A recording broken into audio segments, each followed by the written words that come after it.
Присяга кадетам – это новый этап в жизни ребят. В торжественной обстановке звучат слова о патриотизме и верности своему отечеству. Так, в управлении Росгвардии по Чувашской республике состоялось торжественное посвящение в кадеты учащихся 5 класса кадетской школы имени генерал-майора милиции Архипова. Учащиеся подшефного класса в присутствии родителей, руководства школы и территориального управления принесли торжественную клятву, пообещав быть честными, дисциплинированными и правдивыми, а также преданными своей родине. Принимаю присягу и торжественно клянусь быть честным и дисциплинированным, беспрекословно выполнять устав школы и кодекс кадет, требования преподавателей, добросовестно изучать школьные предметы и специальные дисциплины. Поздравляю.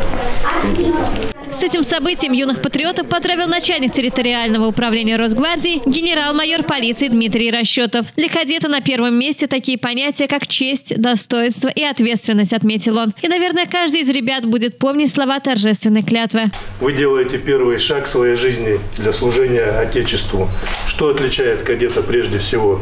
Это честность, дисциплинированность, ответственность, умение вовремя прийти на помощь тем, кто в ней нуждается, хорошая учеба, подготовка спортивная, военно-спортивная подготовка. Я уверен, что каждый из вас останется верен клятве, которую вы сегодня дали, и с честью будете носить это почетное звание кадета.